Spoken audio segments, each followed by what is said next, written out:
ওকে, এই এপিসোডে আমরা ম্যাগনিফিক পপআপের যে স্ক্রিপ্টস এবং সিএসএসগুলো আছে সেগুলো আমরা আমাদের প্রজেক্টসে ইনক্লুড করে জাস্ট পপআপটা রান করতে পারি কিনা সেই জিনিসটা আমরা দেখব।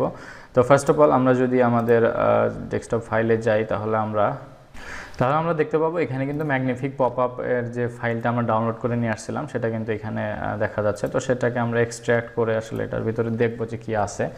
তো এখন দেখেন এটার ভিতরে এই যে পপআপ যে ফোল্ডারটা আমরা পাইলাম, এখানে আমাদের যে দুইটা জিনিস লাগবে সেটা হচ্ছে যে ম্যাগনিফিক পপআপের সিএসএসটা। তো এটা দেখেন কোন জায়গায় আছে। আমরা যদি ডিস্টের ভিতরে যাই তাহলে যে ম্যাগনিফিক পপআপ ডট সিএসএস এখানে আছে, ম্যাগনিফিক পপআপ ডট জেএসও এখানে আছে, মিনিফাই ভার্সনটাও আছে এখানে। তো আমরা মিনিফাই ভার্সন যদি নিতে চাই নিতে পারি, বা নর্মাল ভার্সন নিতে চাইলেও আমাদের কোনো সমস্যা নেই, আমরা দুইটাই ইউজ করতে পারি, যে কোনো একটা ইউজ করতে পারি আমরা, কোনো সমস্যা নেই। তো আপনি যদি কোড দেখতে চান যে ওরা কীভাবে কাজ করছে তাহলে কিন্তু popup dot JS minify version না নিয়ে নর্মাল যে পপআপ ডট জিএস এটা আপনি নিয়ে কাজ করতে পারেন। তো ডেস্কটপের মধ্যে আমাদের যে প্র্যাকটিস ফাইলটা আছে সেইখানে আমরা এটাকে ওপেন করব। ওকে, এটা হচ্ছে আমাদের প্র্যাকটিস ফাইল। এইখানে আমরা অ্যাসেটসের ভিতরে সিএসএসের যেটা আছে সেখানে আমরা কি করব, ম্যাগনিফিক পপআপের যে সিএসএসটা আছে সেটাকে ইনক্লুড করে দিলাম এবং জাভাস্ক্রিপ্টটা ইনক্লুড করে দিব হচ্ছে আমাদের এইখানে জাভাস্ক্রিপ্ট ফাইলে। তো এখন আমরা এইটাকে কি করব, ইনক্লুড করব কিভাবে।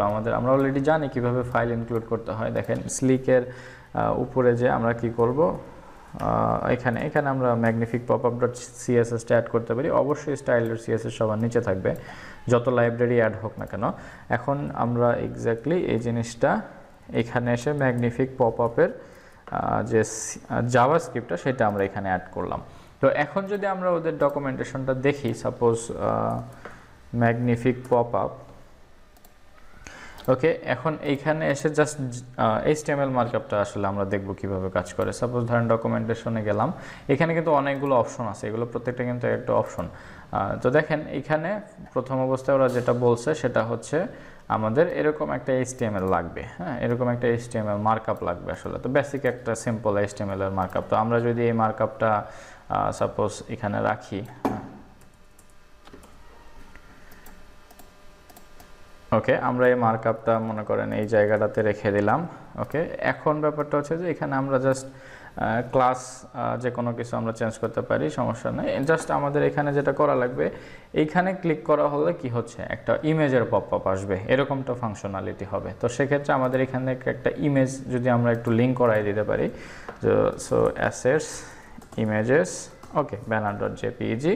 এখন মনে করেন যে এখানে আমরা লিখে রাখলাম ওপেন ব্যানার। ওকে, তার মানে এইখানে ক্লিক করা হলে আমাদের এই ব্যানারটা ওপেন হবে। বেসিক্যালি এটা কিন্তু ওপেন হচ্ছে, দেখেন। এখন যদি আমরা করি, এইখানে যদি আমরা ক্লিক করি ওপেন ব্যানার, এটা কিন্তু ইমেজ ওপেন হবে, দেখতে পাচ্ছেন ইমেজ ওপেন হবে, কিন্তু এটা কিন্তু আর ওয়েবসাইটের মধ্যে নাই, সে কিন্তু ওই ইমেজের ইউআরএল চলে গেছে, মানে একদম ইমেজের ইউআরএলে চলে গেছে, এটা হচ্ছে ব্যাপার।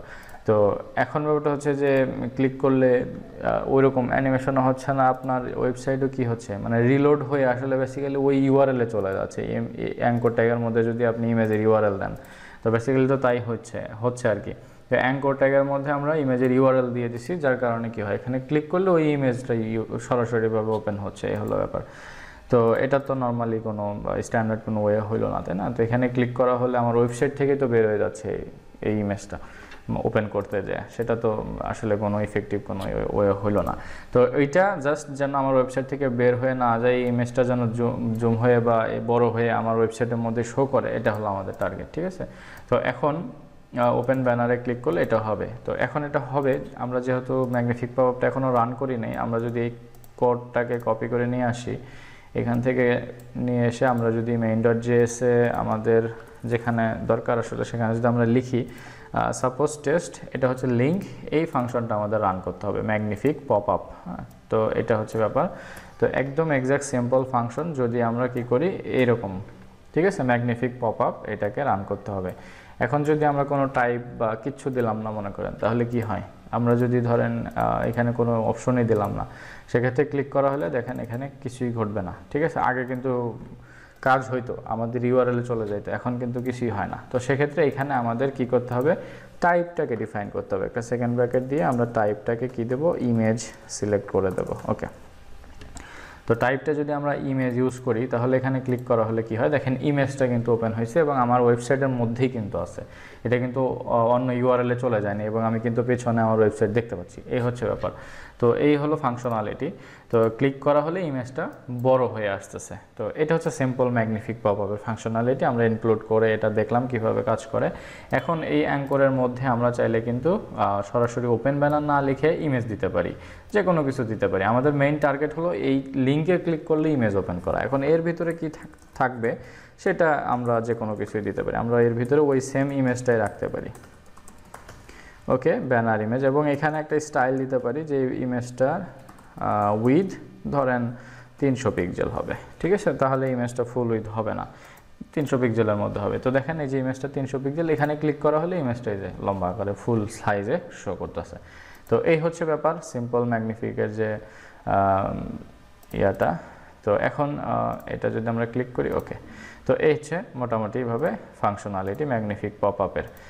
তো আগামী এপিসোডে আমরা ম্যাগনিফিক পপআপ দিয়ে কীভাবে গ্যালারি তৈরি করতে হয় সেটা দেখব, মানে মাল্টিপল ইমেজ যদি থাকে স্লাইড করবে, হ্যাঁ, এরকম জিনিসগুলো আমরা আগামী এপিসোডে দেখব।